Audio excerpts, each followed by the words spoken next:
Okay, so listen, in this video, I'm getting ready to show you guys how to make restaurant-style hash browns, right? They super easy. We finna do them from scratch. And guess what? I got a bonus for you. You wanna check this one out. Okay, so the first thing we're gonna do is, peel our potatoes. Now, I've already washed and cleaned these, you know what I mean? They just had time to dry, you know what I mean? So just get yourself a bag like I do. I have right here, or you can do it over the trash. This is probably like the better way. There's no need to work over the trash, you know? So we'll just go ahead and get these down. You see these little brown spots right here?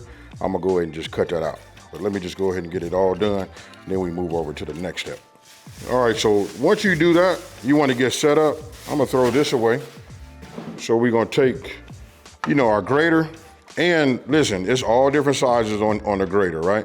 What I'm gonna be doing is, I'm gonna go ahead and use the big side, right? Now, I had a bowl, got cold water in it already.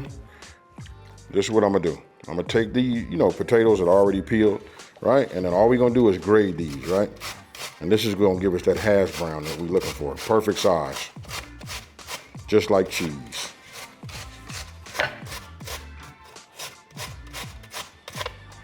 All right, so then once you're done, you wanna take your shredded potatoes, right?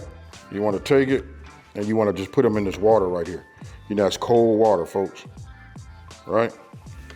I'll let these be in there because instead of me doing them all at once, doing them, each individual, I did them, all at once. So you put them in here, you can see it's gonna be murky. What we wanna do is just keep them in there so they don't turn any further brown, right? So I'm gonna set these over here, then we move on to step number 2. Okay, so look, this is what I do. I get myself a colander, I take my potatoes, right? And I rinse them until they become clean. Get all that starch off and all of that. Right now, I put them back in the cold water so they don't turn that reddish oxidation color, right? So we'll leave them like that. I wanna get all of these because we're gonna make some hash browns. All right, so once you set your shredded potatoes in the cold water, they ready to go, right? You don't have to do nothing else, but we're gonna get them patted dry. Now I take an onion, and look, I want you guys to look at this size right here. This is what I'll be using. This size, so that we can go ahead and just grate. Now we grating because we want to have flavor, right? So remember, fine is for flavor and the larger dice is for the texture and flavor too though, But this right here, I want you guys to just check this out. We want these hash browns to pop. All right, so now you guys can see just what it is. It's almost like a paste, and you can see all of the onion flavor. For those of you guys that just want to dice them, you can do that also, but I'm gonna set those there. Now I'm getting ready to come in here and we're gonna go ahead and dice down. You don't need a whole lot of bell pepper, right? So I'll get these going. Okay, so only reason I'm gonna show you this part is I want you to look at the size of the dice. You want to be able to see it because listen, it makes your hash browns pop, but you want it to be small enough for it to release its flavor, right? So as you bring them over here, you see how I got them. Now we just go ahead and dice these down like a little bit on the small side. Remember, if it's bigger, it's for the texture, you know what I mean? But you want to have like a decent size. You don't want to like mince it or do nothing micro.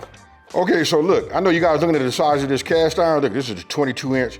Hey, these are must-haves. I know some of you guys are scared of that cast iron, but don't worry. I'm gonna show you how to clean them, show you how to keep them up and do all of that, right? So this is what I'm gonna do. I'm gonna add a little bit of this olive oil right here, and that's infused olive oil, right? So I got a medium, ooh, man, it kicked back. That tells me right now, that's that scallion. So what I'm gonna do is we're gonna saute, we're gonna saute our bell peppers right now. Now we're not gonna add the onions because the onion, those are real fine. Right, so we just keep these right here, and if you need a little bit more, depends on how big your cast iron is. You could do this with butter also, but I'm gonna introduce butter, don't worry. Right, so we're just gonna let these start to get soft. Right, so I'll keep this right around here in the center and let those work down. Now, what I'm gonna do is I'm gonna start drying out my hash browns. So what I do is I take a slotted spoon, right, and I let them drain. I let the potatoes drain, and then I just put them on here just like you guys see, right? And then notice I like spread them out a little bit because we want them to dry out. We want these to be as dry as possible. That's gonna be the key to getting these nice and crispy, right? And then we looking for that color too, right? So we'll just do this like this. Yeah, that's it right there. Now, you wanna get yourself another paper towel, right? And we just put these right here on the top and we pat those down. Now I'm finna pay a little attention, to my sauteed, bell peppers. Look at these right here. I like where they're at. That's fine. We don't want to rush them. You still want them to have a little bit of integrity, but you want them to release that flavor, right, inside of this oil. All right, so now what we want to do is I just take these out, right? Once you get them sauteed to your liking, you guys can take them all the way down if you would like. I still like to have mine to have a little bit of integrity. All right, so let me go ahead and get these out of here. All right, so I'm gonna take these, put these out here, just like, in the center, right? You guys can set them on your pan, in different, just spread them out, right? But this is just gonna be one for the sake of this, right? So now I'm getting ready to go ahead and I'm gonna get us a dab of butter. Okay, so you see butter's melted. Look at this right here. I want you guys to tell me what you think, right? And I'm gonna add just a little bit of this, onion to it, right? Oh yeah. All right, and now we're gonna take the dried hash brown, and what we're gonna do is we're just gonna put it right here on top,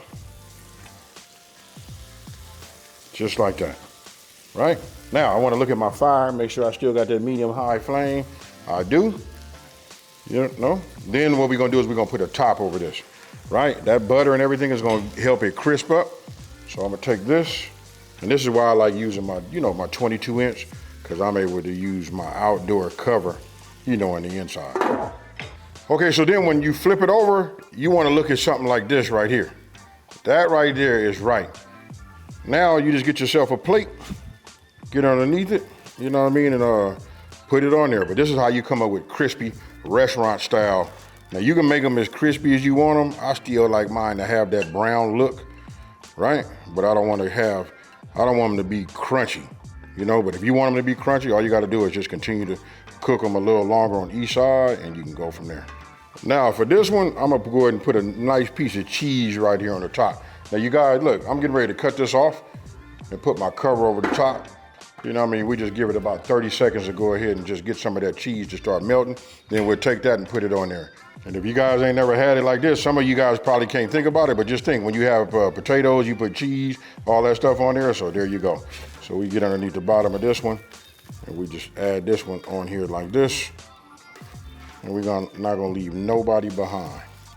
All right, so the last way to just level up, for those of you guys that got waffle makers, right? So what I did was I scrambled myself an egg, right? Put a splash of water and some kosher salt in it, all right? So we got that done. Now we got a little bit, of our sauteed onions, our bell peppers. So I'm gonna go ahead and just add some of this here. I don't need to mix this up. You'll see why. We just add that in there like that. Now I'm gonna take my hash brown. We just gonna drop this right here just like this, right? Just put a little bit more in here. And then what I'm gonna do is I'm just gonna add this right here over the top. That's gonna be our binder, right? And remember we had some of that onion too. So you can go ahead and sprinkle some of this onion in here like this. Now we close it and we let it work. Okay, so once the waffle is done, well, I call it like the waffle hash brown. Once it's done, this is what it looked like right here. Now sprinkle some chives over the top. Now we made this one crispy, put a piece of cheese, and then we just did this one, just, like regular. And if you guys know me, anytime I do anything on the breakfast side, I'm always looking for my chicken and do it, right? Super easy to make. You guys can, put press over the top. You can cover them. The main thing is make sure you get maximum coverage, so that you can get yours nice and crispy. Now, if you like what I'm doing, let me know down in the comment section below. Don't forget to hit that like button and tell everybody out there, there's a channel out here that's simplifying these recipes and taking the mystery out of cooking. And with that being said, folks, I'll let you guys gawk, and I'm out. Peace.